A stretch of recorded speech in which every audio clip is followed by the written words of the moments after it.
No one expected this night to matter. Not the producers, not the executives, not the league, and certainly not the people who approved the segment. On paper, it seemed harmless. Just a crossover moment, a feel-good appearance, the kind of thing networks do all the time. Bring in the big name, let her smile, ask a few safe questions, show a couple of highlights, and move on like nothing happened. That was the plan. But plans only work when the person you invite agrees to play the role you've written for them. And that's where everything went wrong. Because Caitlin Clark didn't walk onto that set like someone borrowing the spotlight. She walked in like someone who already owned it. And once that happened, there was no rewinding the night, no controlling the story, and no pretending this was just another segment. By the end of the broadcast, something had shifted. Not loudly, not dramatically. Quiet shifts are always the most dangerous. Phones started buzzing in pockets. Text messages flew between people who weren't supposed to be paying that much attention. Executives leaned back in their chairs, not smiling, not celebrating, just staring, because they all felt the same thing at the same moment. This wasn't supposed to happen yet. Not this quickly, not this confidently, not on this stage, and definitely not without permission. What aired on NBC wasn't just television. It was exposure, not of Caitlin Clark, because everyone already knew she was special, but of a system that suddenly realized it might no longer be in control. And the most unsettling part was that it only took one night. But before the panic, before the silence, before the whispers behind closed doors, there was a single moment when the room shifted, and almost no one noticed it in real time. At first, everything felt normal. The broadcast moved along like any other NBA night. Highlights looping, analysts joking, and crowd noise humming in the background. The kind of controlled chaos that sports television has perfected over decades. Nothing felt off. Nothing felt tense. Nothing seemed unusual. Then her name was spoken, not shouted, not hyped, just dropped into the conversation like it was routine. Joining us tonight, Caitlin Clark. That should have been the end of it. A quick camera cut, a polite smile, maybe a little applause, and then the show moves on. Instead, the atmosphere shifted. Not excitement. Not hype. Something heavier. It's hard to explain unless you've been in rooms like that. When something unexpected happens, not visibly wrong, but slightly off. Like the air tightens just a bit. Like people suddenly sit up straighter without realizing why. The camera cut to her, and instantly it was clear she wasn't nervous. No stiff posture.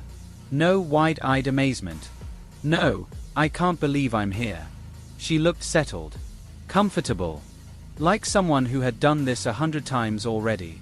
Sitting between veteran analysts, former NBA players, and people who built careers commanding the room, and she didn't shrink. She didn't lean back. She didn't oversmile. She belonged. And that's the part that throws people off. Viewers expect rookies to look grateful. Networks expect young stars to act impressed. Leagues expect newcomers to move carefully, to respect the hierarchy, and to stay in their lane. Caitlin Clark didn't acknowledge a lane. She didn't speak like someone visiting the biggest basketball stage in America. She spoke like someone already familiar with it, like someone who didn't need permission to be there. At first, it came out casually. A joke here. A quick comment there. Relaxed. Sharp. Playful. The kind of confidence that doesn't beg for attention, it assumes it. And then the basketball talk began. That's when the real tension crept in. She didn't speak in cliches. She didn't fall back on safe, rehearsed answers. She broke down plays, explained spacing, discussed pick-and-roll coverage, and corrected small details. Not aggressively, not disrespectfully, just matter-of-factly, like this was her world too. Former NBA players nodded. Hosts paused. The rhythm of the show subtly bent around her. That's when viewers at home started to feel it. Not wow, she's good. But why does she sound like this? Because rookies aren't supposed to sound like authorities. Guests aren't supposed to steer conversations. And young women's basketball stars aren't supposed to step onto NBA platforms and command them. It breaks an unwritten rule. And unwritten rules are the ones leagues protect most fiercely. The more she spoke, the clearer it became. This wasn't a media-trained appearance. This wasn't someone carefully reading the room, trying not to overstep. She wasn't trying to fit in. She already had. And once people realized that, the night stopped being cute. Social media noticed first. It always does. Clips began circulating, not highlights, but moments. Her tone. Her confidence. The way the room deferred to her without realizing it. Comments shifted quickly. Less praise, more curiosity. She's actually running the segment. Why does she sound more prepared than the hosts? How is she this comfortable already? That last question, how, is the one that makes executives nervous. Because when viewers start asking how instead of why, they stop accepting surface answers. And that's when the appearance quietly crossed a line. Because Caitlin Clark didn't look like a rising star being introduced to the audience. She looked like the future showing up early. And somewhere behind the scenes, people started realizing something uncomfortable. If she could do this without trying, what happens next? At some point during the broadcast, a subtle line disappeared. No announcement. No graphic. But the tone shifted from featuring Caitlin Clark to something far more dangerous. The show stopped orbiting around her. It started responding to her. That's the moment networks never plan for. At first, the hosts were doing what they always do with special guests, asking broad questions, setting her up for clean sound bites, and keeping the pace safe and predictable. Standard television rhythm. Controlled. Familiar. Then Caitlin answered. Not with polished media phrases. Not with careful rookie wording. She went straight into detail. Not long-winded. Not flashy. Precise. Talking coverage. Talking spacing. Explaining why certain actions fail and why others succeed. And she didn't stop there. When a host framed something slightly off, she corrected it casually, calmly, like someone adjusting a detail in a normal conversation. She was already comfortable leading. No hesitation. No second guessing. That's when people on set started doing something instinctively. They paused. You can always tell who holds authority in a room by who others wait on before speaking. And suddenly, seasoned analysts were waiting on her. Former NBA players, men who had been on national television for years, were nodding along as she explained concepts they had lived their entire careers. Not because she demanded it, because she earned it instantly. That's where the appearance crossed from impressive to unsettling. Because leagues are built on hierarchy. Networks are built on roles.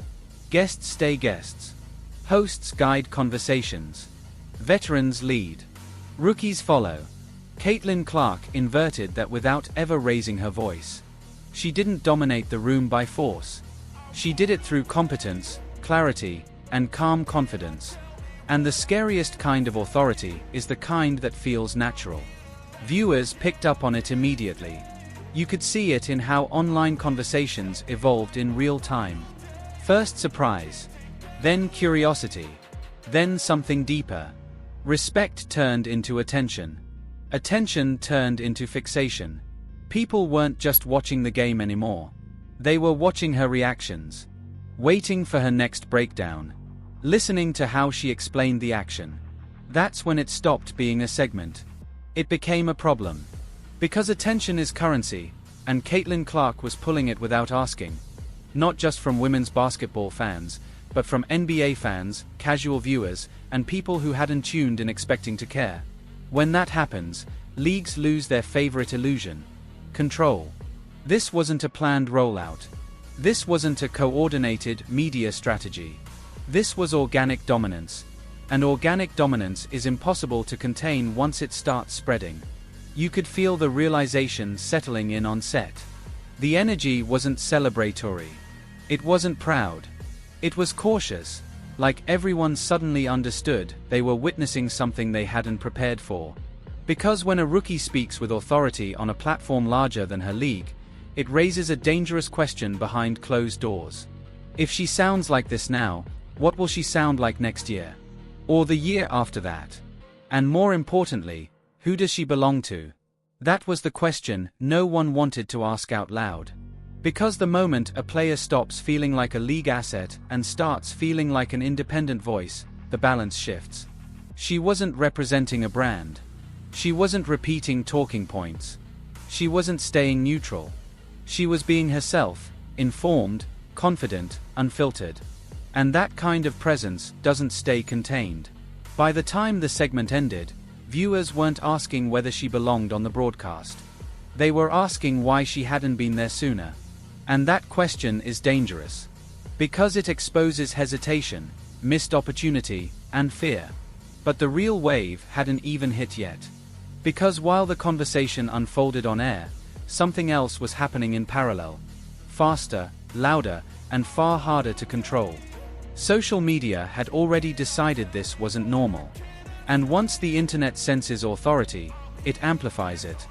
That's when everything started moving in ways the league couldn't slow down.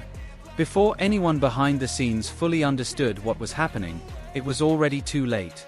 Because while the broadcast was still live, the internet had shifted from watching to reacting. Clips spread almost instantly. Not the flashy ones. Not the jokes. The moments that felt different. The pauses, the nods from veterans, the subtle shift in host behavior when she spoke. That's how authority travels online. Quietly at first. Then all at once. At first, the commenters were surprised. She actually knows the game. She sounds more comfortable than the analysts. Why does this feel different? Then the questions sharpened. Why hasn't she been on here before? How is she this polished already? Is she bigger than the league already? That last question is the one leagues pretend not to see. Because once that idea enters public conversation, it never leaves. It mutates. It spreads. And it forces sides to form. This wasn't women's basketball discourse anymore. This was basketball discourse. NBA fans weighed in. Casual viewers tuned back in just to hear her again. People who never planned to care suddenly did. And that's the nightmare scenario. Because leagues thrive on pipelines. Attention is supposed to flow in predictable directions. College to pro, minor to major, women's to men's. Controlled paths that maintain order and profit. Caitlin Clark blew straight through the pipeline. She didn't ask NBA fans to come find her. She met them where they already were, on their screens, on their night, on their broadcast. And once attention crosses that line, it stops being manageable. Behind the scenes, phones began buzzing. Not congratulations. Questions. Are you watching this? Did we approve this? How did this happen? Staff who weren't supposed to be tuned in suddenly were. Executives refreshed clips, tracked engagement, and watched metrics spike in real time. Every segment she touched jumped. Every clip featuring her moved faster. Every mention pulled in viewers who weren't there for the game. That's when fear enters the room. Because fear isn't about what is. It's about what might come next. If fans tune in for her instead of the game, what happens when she's gone? If NBA viewers want more of her, who gets the credit? The league, the network, or her? Those questions don't have comfortable answers. And the worst part? This wasn't planned. Insiders later described the same word echoing through production rooms that night. Unplanned. Nobody scheduled this moment. Nobody modeled it. Nobody ran projections. Which meant nobody controlled it. And control is everything. For years, basketball media operated under an unspoken agreement. Women's basketball stayed in its lane. Men's basketball owned the main stages. Crossovers happened carefully. Safely. No steps skipped. No order broken. Caitlin Clark didn't just skip a step. She stepped onto the biggest platform in the sport and made it feel normal. And once something feels normal, it can't be undone. But the night still had one more moment that pushed everything from uncomfortable to undeniable. Because when the broadcast cut away from the studio, what the cameras showed next changed how the entire appearance was interpreted. When the feed shifted to Madison Square Garden, no one expected what they were about to hear. And when the crowd reacted, the debate ended instantly. Because that reaction wasn't media hype. It was raw. It was loud. And it wasn't chanting for the game. It was chanting her name. By then, behind the scenes, confusion had turned into concern. Executives weren't watching casually anymore. They were rewinding footage, monitoring engagement, and checking numbers that weren't supposed to rise this fast. This isn't how controlled exposure works. Controlled exposure is gradual, predictable, approved weeks in advance. It introduces players. It doesn't elevate them beyond the system that introduced them. What was happening with Caitlin Clark didn't fit any model. And that's what made it impossible to ignore. Phones kept lighting up. The messages were short, direct, and nervous. Why is she on prime time? Who approved this? This is getting bigger than expected.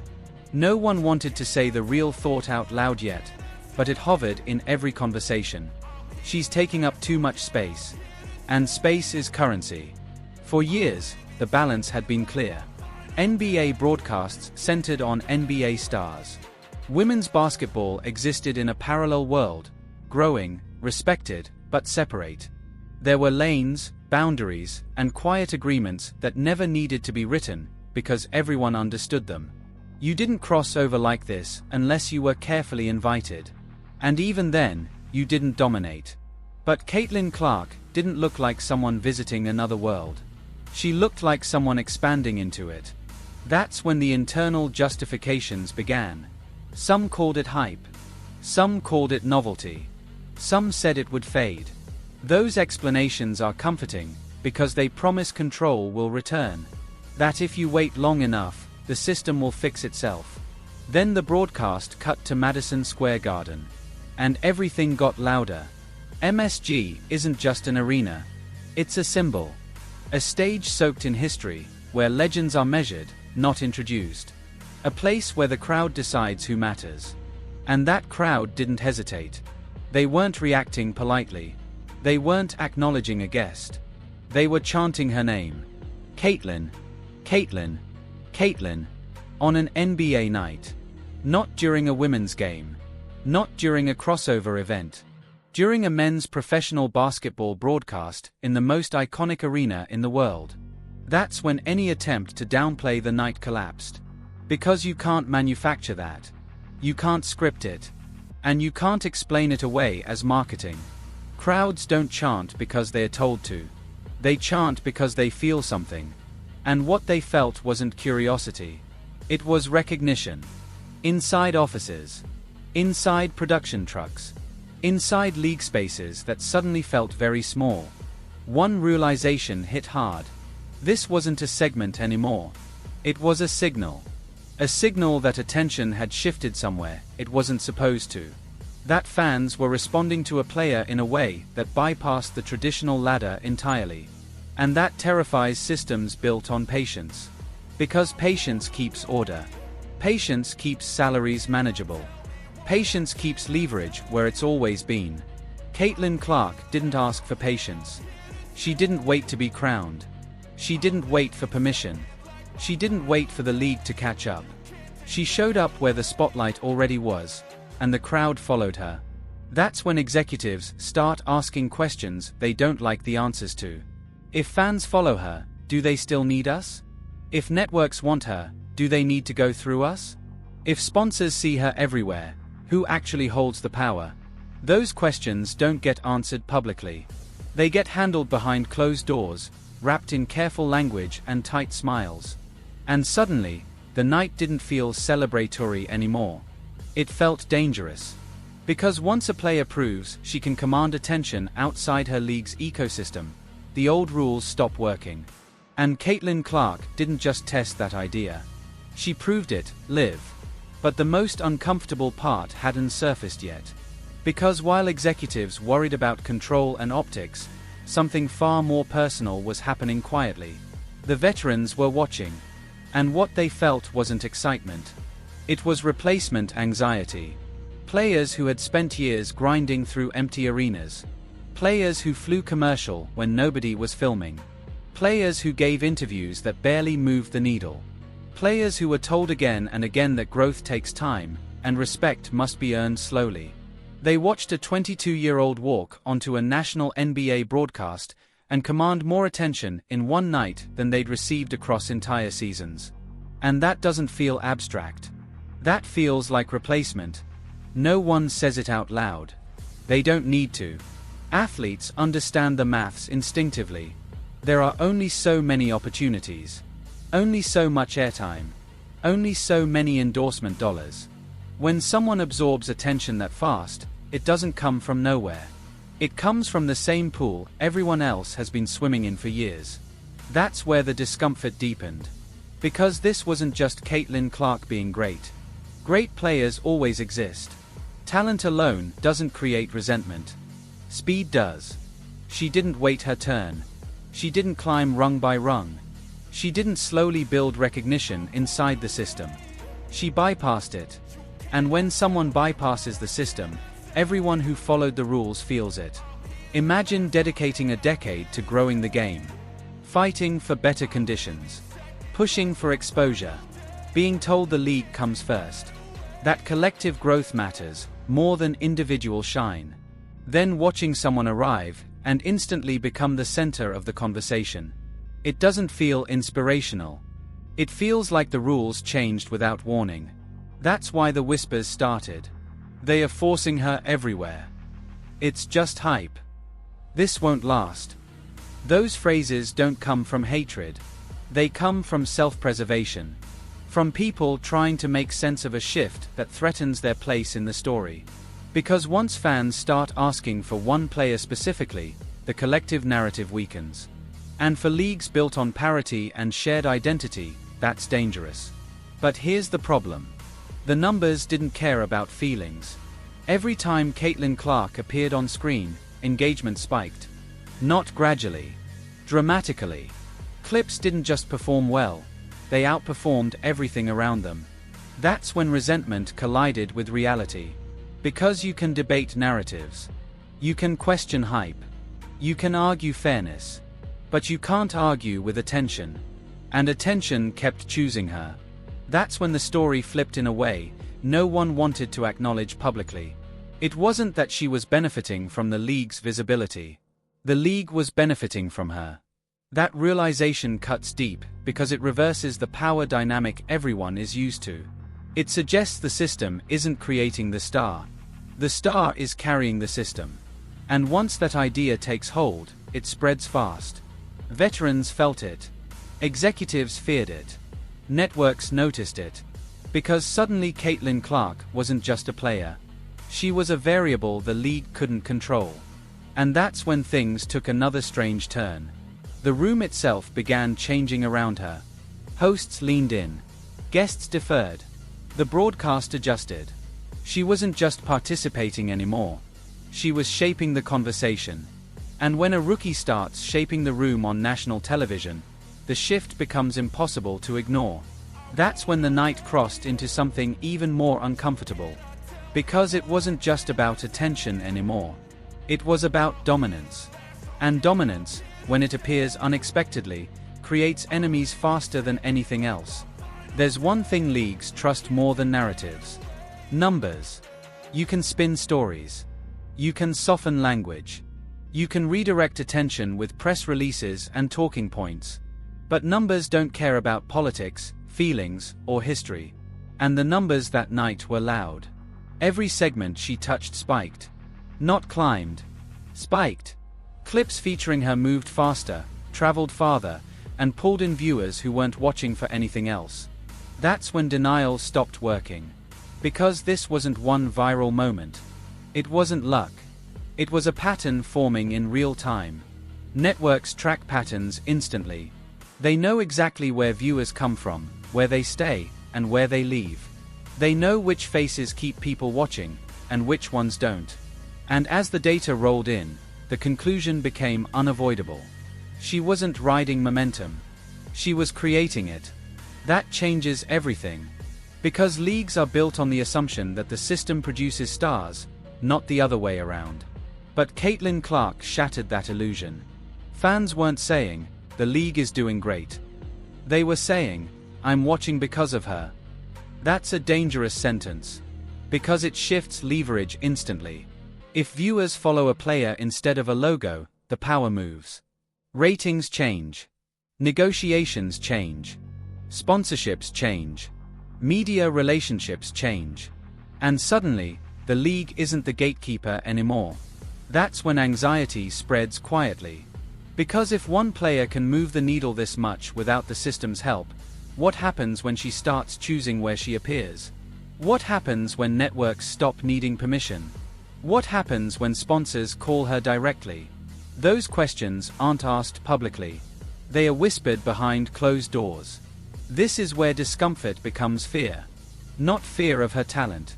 Fear of her independence. Because once a player doesn't need the system loses its strongest weapon. Control. And control is how leagues maintain balance. It's how they protect narratives. It's how they keep one figure from becoming bigger than the collective. But Caitlin Clark wasn't just growing fast. She was growing sideways. Across platforms. Across audiences. Across boundaries that weren't meant to be crossed yet. That's when the comparison started. Quietly at first. Who else pulls numbers like this? Who else changes ratings just by speaking? Who else commands this much attention without even trying? Those comparisons never end comfortably, because they force organizations to face something they avoid at all costs. They missed it. Someone hesitated. Someone was delayed. Someone overthought the moment. Another network passed. Another executive waited for the perfect timing. NBC didn't wait. They moved quickly. They booked her. They aired it. And overnight, they owned the moment, which meant someone else didn't. And when you miss a generational shift, people remember. That's why the reaction after the broadcast wasn't celebration. It was silence. No victory laps. No internal congratulations. No public statements praising the moment. Just quiet. The kind of quiet that follows realization, when everyone understands the same thing at once. This wasn't exposure. It was confirmation. Confirmation that Caitlin Clark wasn't just changing women's basketball. She was changing how basketball media itself works. And once that realization settles in, the panic doesn't fade, it grows. Because the question is no longer whether she's a star. The question becomes how long the system can keep pretending she isn't bigger than it. That's when the room began responding to her differently. Not just the audience, the people on camera. There's a moment in every power shift when the change stops being theoretical. You can feel it. That moment came when Caitlin Clark wasn't just answering questions anymore. People began deferring to her. Not out of politeness. Not because she was the guest. But because the room instinctively recognized competence and adjusted. Hosts started framing questions differently. Less guiding. More inviting. They waited to hear her thoughts before moving on. Former players nodded as she spoke, letting her finish instead of jumping in. That doesn't happen by accident. Television studios run on rhythm. Everyone knows when to speak, when to interrupt, and when to push the conversation forward. It's choreographed chaos. And suddenly, that rhythm centered on her. She wasn't louder. She wasn't forcing her way in. She was simply clear, precise, and comfortable in a space most rookies treat like sacred ground. That's when the word no one wanted to say began floating around internally. Dominance. Not physical dominance, narrative dominance. Because she wasn't just part of the broadcast. She was shaping it. Guiding the conversation. Setting the tone. Establishing credibility without asking for it. And narrative dominance is dangerous, because narratives determine who gets opportunities, who gets invited back, who gets featured, and who gets trusted. Once someone starts dominating the narrative, the system reacts fast. Some lean in. Some pull back. Some quietly resent it. Because dominance exposes hierarchy. It reveals who actually holds attention, and who was only benefiting from structure. That's when the embarrassment set in.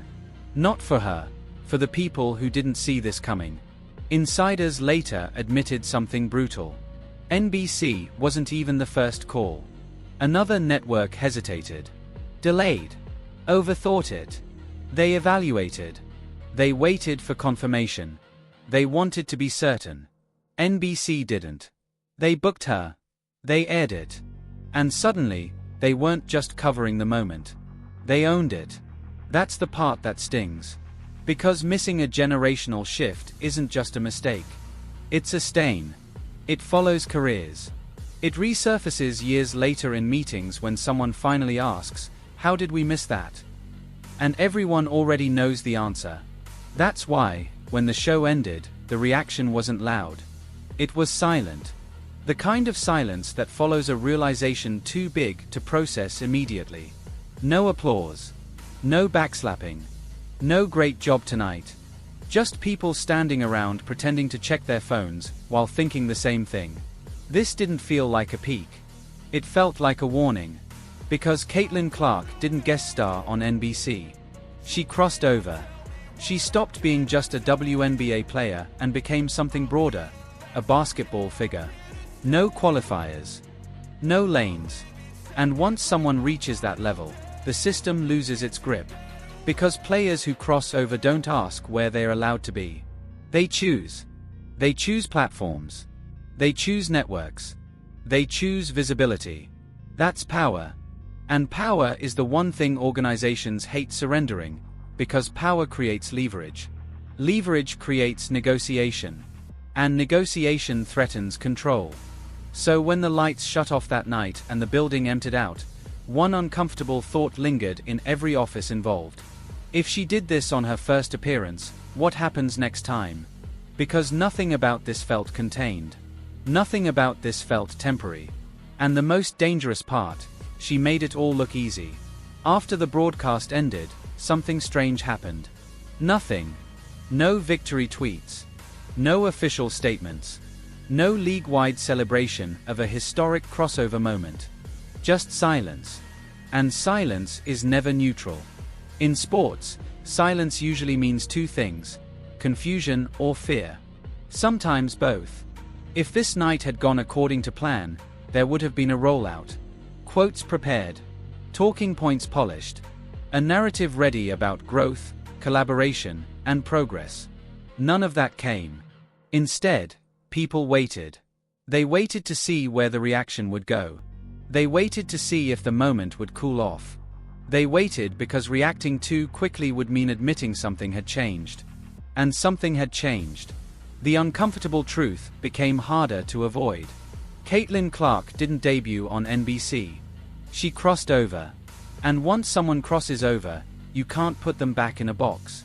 She wasn't just part of women's basketball discourse anymore. She was part of basketball discourse, period. The kind that transcends leagues, gender, and boundaries that once felt permanent. That's why the response felt delayed. Everyone was recalculating. If we acknowledge this fully, what does it mean for the system? If we downplay it, do we look out of touch? If we embrace it, do we lose control? There were no safe answers. Because the moment you admit a player is bigger than the league's authority weakens. And once authority weakens, everything shifts. Negotiations, sponsorships, media strategy. That's why the silence lingered. Because deep down, everyone understood something uncomfortable. Caitlin Clark didn't need this appearance. NBC needed her. And that flips the entire relationship. Players are supposed to chase platforms. Platforms aren't supposed to chase players. That's how hierarchy stays intact. But once that illusion breaks, everyone can see it. Fans felt it. Networks sensed it. The league tried not to say it. That's why the night felt less like a celebration, and more like a line being crossed. Because once someone reaches that level of recognition, they stop asking for permission. They stop waiting for validation. They start choosing where they want to be and how they want to be seen. That kind of freedom scares organizations. Because freedom creates unpredictability. And unpredictability is the enemy of control. The final realization settled slowly but firmly. This wasn't a peak moment. It wasn't luck. It wasn't a one-off. It was the beginning of something the system wasn't ready for. By the next morning, the clips were everywhere. Not just sports feeds. Not just basketball circles. They were spreading into spaces they weren't supposed to reach yet. Comment sections filled with the same realization, written 100 different ways. She didn't look out of place. She sounded like she belonged. This feels bigger than the WNBA. That's when the full weight of the night settled in. Because history doesn't always announce itself. Sometimes it slips in quietly, disguised as a guest appearance, and only reveals what it was afterward. Caitlin Clark didn't dominate NBC with flash. She didn't need theatrics. She didn't need controversy. She simply showed up, spoke with authority, and made everyone else adjust around her. And when someone makes history look easy, that's when you know the game has changed. This wasn't about disrespecting the league. It wasn't about skipping lines out of arrogance. It wasn't even about ratings. It was about exposure. Exposure to a truth leagues avoid admitting until they are forced to. That the future doesn't wait for approval. That stars don't always rise inside the systems built for them. Sometimes, they rise through them. And once Caitlin Clark crossed the line from league star to basketball figure, the rules shifted permanently. No labels. No lanes. No ceilings low enough to contain what comes next. That's why this moment unsettled so many people. Because it wasn't a debut. It was a warning shot. A signal that control no longer lives where it used to. That old hierarchies only work when everyone agrees to follow them. And once someone proves they don't need permission, the system has two choices: adapt or be left behind. So the real question isn't what happened that night. It's what happens next. Because if this was her first time stepping onto a stage bigger than her league, what does the second one look like? And who's ready for it? And trust this, the story isn't over.